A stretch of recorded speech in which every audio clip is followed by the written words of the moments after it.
All right, the first question will be on healthcare. We'll go to Brendan. The idea of a free market is to create jobs. If Obamacare is continued and the method of healthcare in this country and smaller businesses because they are required to pay for healthcare at a much higher rate, won't this discourage them or debilitate them from being able to create more positions, leading to hiring less people? All right, well, President Obama believes that quality, affordable health insurance that you can rely on is a key part of security. By putting a stop to insurance company abuses, Obamacare is giving millions of Americans peace of mind. There's a possibility that fewer workers will be hired in small businesses, but please let me explain why it's worth it. The previous healthcare system wasn't working, so change was needed, change like Obamacare. Obamacare means that everyone is covered regardless of their situation.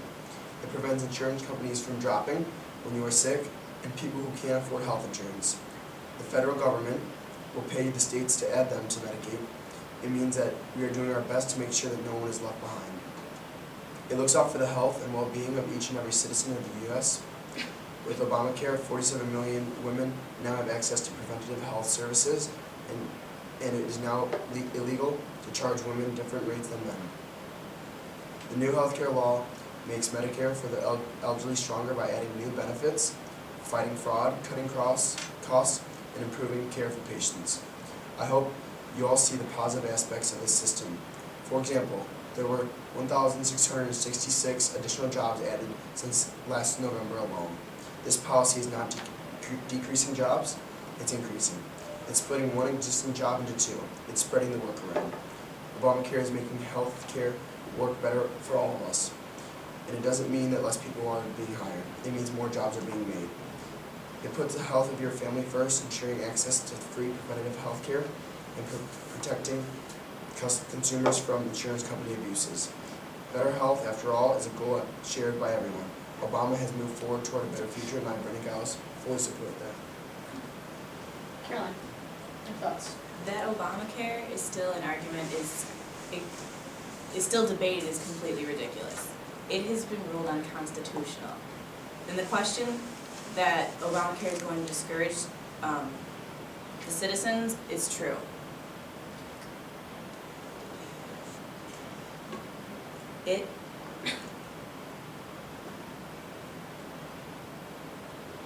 Obamacare is requiring citizens to purchase health care. Health care should be up to the individual. It's not the government's responsibility to force its citizens into purchasing the health care that they're requiring. It is going to weaken our country, and it's not going to create a free market to create jobs. It's going to destroy jobs. It does nothing to help our country as a whole. Okay, I have two questions for both of you in regards to that question. Brendan, as far as creating jobs, as far as what a free market looks at, it doesn't just look at the larger companies, it also looks at the smaller companies. So how can you be so sure that Obamacare and forcing the employer to pay for health insurance for their employees is not reducing the number of people they can hire as far as small businesses are concerned? Can you say the last part one more time? Yeah, the small business owners are kind of complaining that they're struggling because the amount of what it costs for Obamacare from each employer to have to pay for it. Some of the larger companies can afford that kind of stuff, but some of the smaller companies are saying that they can't afford to hire as many people because of what they're having to pay for health insurance. So they're not hiring as many people to kind of to split the difference. So in regards to the free market, as far as small businesses are concerned, how are they able to still increase jobs if they're having to pay more for insurance? All right, well, first of all, there's obviously going to be issues with any program that's in place. And Obamacare is not perfect, nothing can be perfect, but a lot of these issues will be addressed in our reign, or when we take office, and we'll make sure that small businesses have the opportunity to provide for this health care and not be too expensive. Some of the companies have addressed the issue with Obama currently, and some of the ideas are that they're maybe going to create grants. Are you on board for something like that for smaller businesses so that they can afford that? And then where would the money come from if you were on board for that? Yes, grants are definitely an option that we are willing to look into and pursue. Okay. All right. And Caroline, the only thing that I wanted to address with you was that You said a couple times that the Supreme Court has found that it's unconstitutional for healthcare. And I know some of the Supreme Court justices agree with that, but 5 of them actually passed the law. That's why why Obamacare was passed. So if 5 of the 9 said it was constitutional or they passed it, how is it that the Republican stance is that it's unconstitutional? Well, we believe it's unconstitutional because nowhere in our Constitution does the government require that our citizens should purchase health care. Okay. All right, that's a good stance. It was just a couple questions that some other of the other voters were wondering. Okay. Second question for healthcare. FDR's Social Security Act of 1935 was put in place under his New Deal program to allow Americans to pay into a system that they were guaranteed to see once they turned 65. It's now 2013 and we're telling aging citizens that that's just not going to happen anymore. But we don't really know what we're going to do overall. What do you intend to do, if elected, to quell this fears, and what are your plans to avoid future generations of people from going through the same problem? Social Security is a government program, and it shouldn't be up to the government as to where our money should go to take care of our citizens. Our citizens should be working, and under my opponent's plans of his economic policy, they're not going to be working. Switch to my plans and we'll be able to get everyone working, our economy will be stimulated. That way our citizens will have the money to take care of themselves, as Social Security is an individual responsibility. The government should take a step back in this case, as it is 2013, it is not 1935, we're not living in the Depression. We're seeing a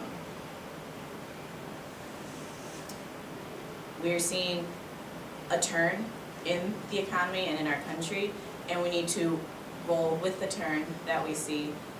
And to do so, we will put Social Security and all healthcare programs into the hands of our individual citizens, thus guaranteeing that they will be able to take care of themselves, and the government can worry on other important issues that the government should be in charge of, such as foreign affairs. And while that's a great idea for the future, what happens now with all those people that have put all the money into the system all this time, and we're telling them pretty much they're not going to have it when they get to that age? What do we tell those people? How do you plan on addressing that as president if you are elected? If I were to be elected, I believe that those who are currently 65, they should receive the benefits that we already have in place, and we should use the rest of our finances that are established for that purpose. And those that are on the brink of turning 65, we will, or those that are about to become into that age division, we will, should they ask for help, we will attempt to provide it, and that we, as a government, can be there as an aid for them, but they should be working at this point. They're below 65, they're not of retirement age. They will be at their own funds that they can support themselves with, and if they come to the government, we will give them the help, but we will not hand it out to them. Okay. Brendan, same question? America's seniors have earned their Medicare and Social Security through a lifetime of hard work and personal responsibility. President Obama is committed to persevering that promise for this and future generations. While in office, I plan to continue his great work, substantially increase access to affordable and adequate coverage for those with the highest healthcare needs, including those with chronic illnesses. The fact is, older Americans use more health services than any other age group, and they are among those with the most to gain from reforms and improved quality and lower costs. For our members in Medicare, we're fighting for improvements that will lower prescription drug costs, maintain access to their doctors, and improve quality of their care. We will do this through structured health reform that will guarantee they can get an insurance policy even if they have a pre-existing health condition or simply retire, and it will ensure that they won't be priced out of the market just because of their age. Democrats believe that Medicare is a sacred compact with our seniors. Nearly 50 million older Americans with disabilities rely on it each year, and new healthcare laws make Medicare stronger by adding new benefits, fighting fraud, and improving care for patients. and over 10 years, the law will save the average Medicare beneficiary $4,200. Greatly increased health insurance coverage will still leave about 6% of the non-elderly population uninsured. That's completely lower than the 17% today. We plan to reduce the growth in health spending through a broad array of strategies and focus on what really matters to the people of this fine country. With the more recent gun violence in schools, how do you intend to address this issue, if at all? And where on your list of priorities will this fall, 1 to 10? 1 being the highest, 10 being the lowest. Should you win the election next week? In the aftermath of the Newtown school massacre, reducing gun violence has become a high priority. It is our #1 goal because what we can do more important than protecting the innocent lives of our children. Now I recognize that the individual right to bear arms is an important part of the American tradition, and we will preserve American Second Amendment right to own and use firearms. I believe that the right to own firearms is subject to reasonable regulation. I understand the terrible consequences of gun violence. I understand that gun violence has issues that need to be addressed. We can focus on effective enforcement of existing laws, especially strengthening our background check system, and as the country can work together to enact improvements, like reinstating the assault weapons ban and closing the gun show loopholes, so that guns do not fall into the hands of those irresponsible, law-breaking few. Democrats passed the Bradley Law and the assault weapons ban. We increased federal, state, and local gun crime prosecution by 22% since 1999. Now gun crime is down by 35%. But we must do even more. If you elect me next week, I will try to enact mandatory child safety locks and require a photo license ID, a background check, and a gun safety test to buy a new handgun. We support federal gun prosecutors and give states and communities another $10,000 for prosecutors to fight gun crime. Carolyn? The safety of our children is of the utmost concern regarding this question. To start, we need, as my opponent had said, we need to implement pre-purchase restrictions and regulations on those who are going to be purchasing guns, as we need to maintain the Second Amendment rights to own and use firearms. We need to employ security in our schools, and we need to arm our teachers. They should have the right to protect themselves and those who are of no offense to the other students who may seem aggressive in this case. On a scale of 1 to 10, I believe this is a 4, as it is a domestic issue, and we need to address that.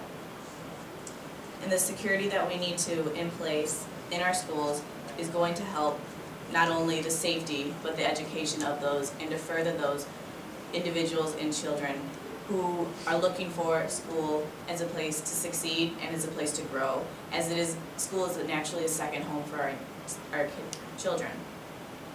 Also, we need to address the fact that my opponent said 35% of violence is down. However, we still have another 65% of violence that clearly his party's policies have not been working.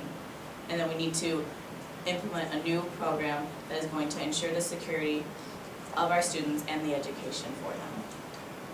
Thank you. Should the early childhood programs be cut? Budget cuts are showing up all over the country, and programs under early childhood, such as Head Start, are taking the hardest hits. If education is considered to be so valuable, and research for decades has shown that early detection of problems, as well as reaching those kids that are at most risk, gives them a fighting chance, do you agree with these cuts, and if not, where do you intend to cut money instead? I believe that education, preluding K through 12, should be in the hands of the parents. That they should not be required to go to early childhood programs, and but it should be an option for them to do so. So, in short, I believe that we need to cut early childhood programs because children are going to grow and they will be fostered better at home with their parents who will be home with them. And if their parents are not able to be home, we will have programs set that they can take their child to to learn, to grow, and to be safe when their parents are not here. The U.S. is already spending too much money on children in school, $10,000 per person. It's going to accumulate to $550 billion. Right now, under my opponent's policies, we've seen everything is inflating, and we need to, at this point, it's a recovery at this point. We need to cut early childhood, and in doing so, we will be able to allocate our money better. Thus, we will be able to provide for those children and have programs set aside for them, as they will not be in the early childhood programs. Okay, Brendan? I do not think early childhood programs should be cut. I think they should be increased. We should give more money to these programs because, in all essence, the economy, the future of our economy, is reliant on these students to perform. America used to be one of the top nations regarding science and technology, and now we're beaten by Japan and China. So to counter this, we need to spend more money on our early childhood programs to increase the knowledge of our nation and the education. This will improve competence in our lower age groups, which will fold over again and again until they get into college, where then they can make important discoveries and whatnot for our nation, to put us back on top for science and technology in the education division. And to do this, we decided on cutting spending in military foreign efforts specifically, because domestically there's issues at hand that are more important than the foreign issues that are out there right now. And with decreased military spending in foreign, we can keep the domestic tranquility by the national defense, have adequate resources and budget, so there will be no effect on the security of our nation, but an increase in education for our early childhood programs. Okay, thank you. Caroline, just to address something you said in both debates at this point, that the amount of money spent per child is $10,000, but what about the unequal distribution amongst children? I mean, it's not every child that gets $10,000 spent on. It depends on where you are in the country. One school actually has $20,000 per child, where one school might only have $5,000. Can you explain like the unequal distribution? What about those kids that don't get the full $10,000? I believe that can be attributed to the politics of that state and of that city, and those that are in charge, they're not allocating the money properly. Okay. Brendan, do you have anything to say in regards to my point about regarding the unequal distribution of kind of wealth amongst children? No. Okay. All right, we're going to move on to foreign affairs. And the first question goes to Caroline. With recent bombings in Syria by the Israeli military, do you feel that the U.S. should step in to help the Syrians because they are getting caught in the middle of the feud between Israel and Iran? Has it been the MO of the United States to step in and help those that are being targeted when they aren't aggressors? Bottom line, is Syria a part of the aggression against Israel, or is it just stuck in the middle? Israel is in a section of the world where a lot of turmoil has gone down. Syria, at this point, is going to be considered an aggressor. Their oppressive government and its people are reacting in response. The people are reacting in response to the government that are there to support, subordinate to. At this point, I believe we need to go in to Syria and to Israel, and we need to maintain the peace or restore the peace that has been taken away by the government in Syria, and we need to also aid Israel as well. Israel is a strong ally we have in the Middle East. We need to take Syria to the same level as well, and by doing that, we'll not pressure them into doing anything they don't want to do. However, we will be always available as defense and as offense to support Israel and to attack the Syrian government, but not the Syrian people. Okay, Brendan? First of all, we don't have the money to support another war after the war in Afghanistan and Iraq. The nation obviously does not want to go to war again, and we want our soldiers to come home.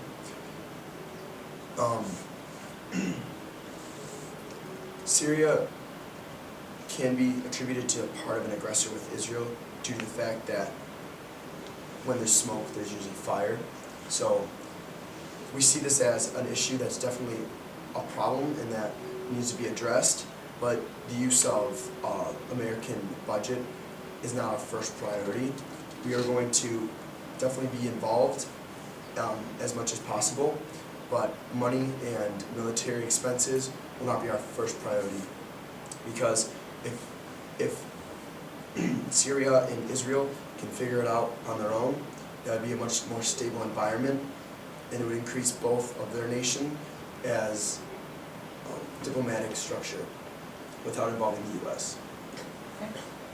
Brendan, this is something that's been going on for a few months now, and it seems to be escalating. So does it seem like they can still manage this on their own, and at what point do you feel the U.S. should step in? The U.S. should step in, obviously, right when there is any threatening remarks or threats, obviously, towards the U.S. But before that, we can implement different structures with diplomatic uses by talking to both nations and trying to figure out the problems in a more firm sense instead of going there and talking. Maybe take the president and give talk on TV about the issues and force the both nations to think in a public atmosphere about what is happening.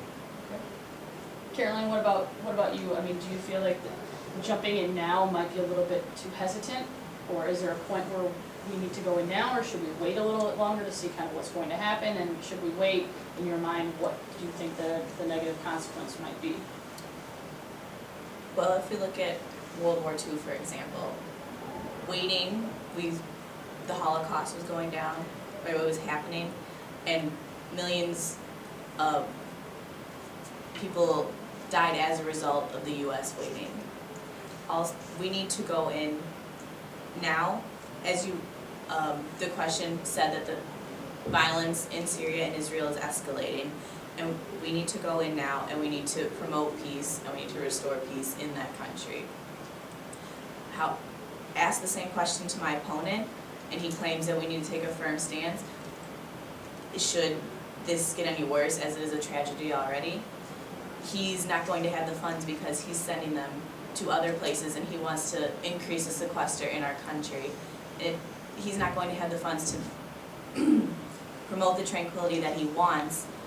However, should I be elected, I would be able to use the money and the taxes of our country, and we'll be able to fight for the Syrian people and the Israeli people, thus in turn fighting for ourselves, as they are our allies, as they are our trade partners, because maintaining their security is going to only maintain our own.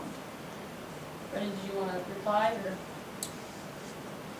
Just that our program, we are going to have a decrease in military spending. Does not mean we're going to have no military spending.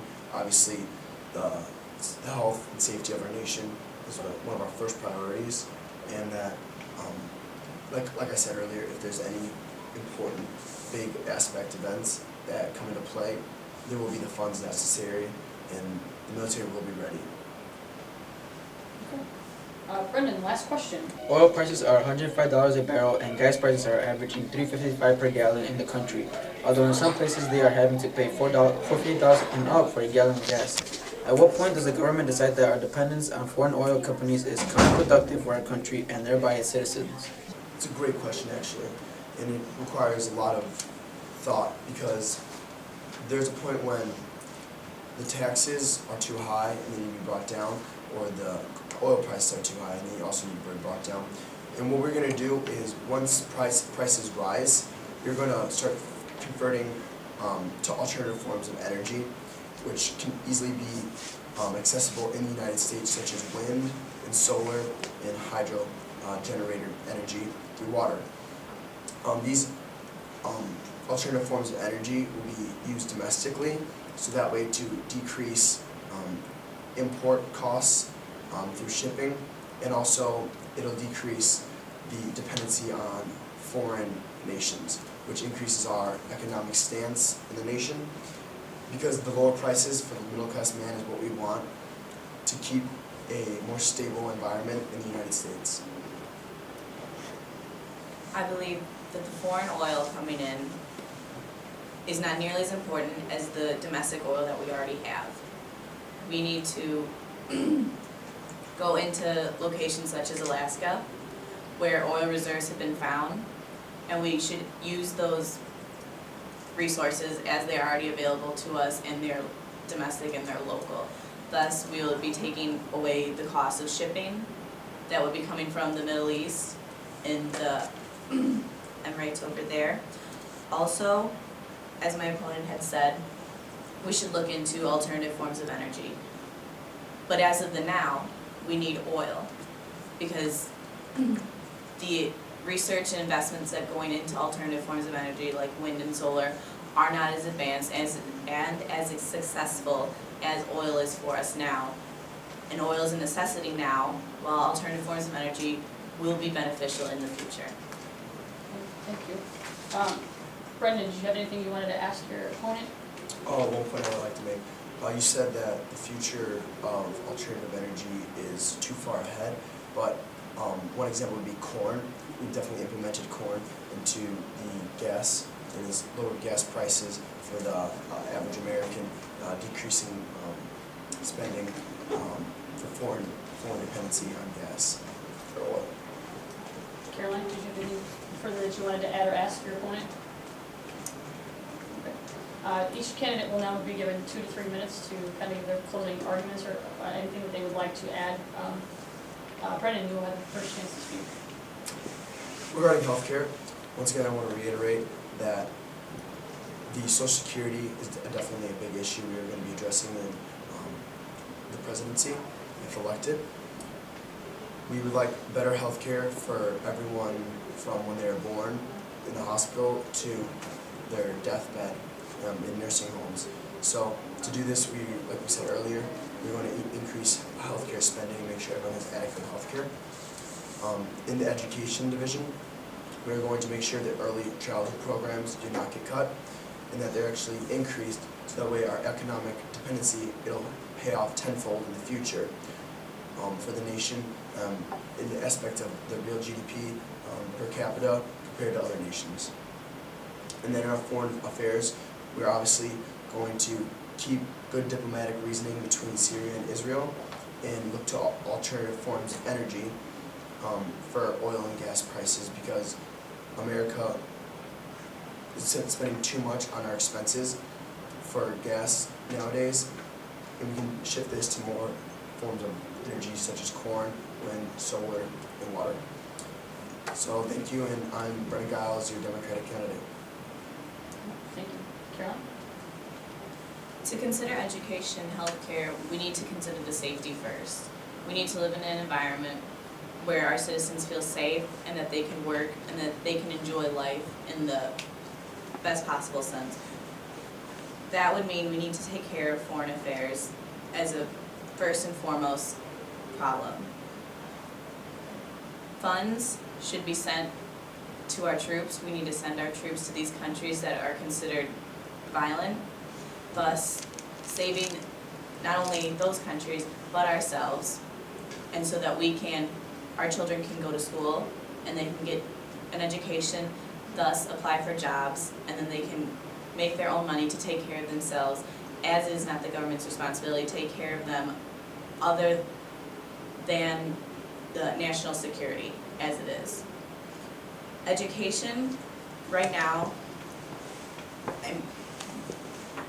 we're spending too much on individuals, and we need to consider other options that we have, like community colleges and technical schools. My opponent wants to send everyone for four-year institutions, but it might not be the best fit for them, as that his government is too far-reaching in its sense, that is requiring too much of our citizens, and it asks them to pay for things or go into programs that they don't believe in, as the citizen knows best for themselves. And in relation to healthcare, I believe that those who are aging now will have worked in a lifetime, hopefully, if they had the education to do so. The programs under the preceding party may not have provided for them, as they could not have received an education that was the best fit for them because their parents were not allowed to choose what to do so.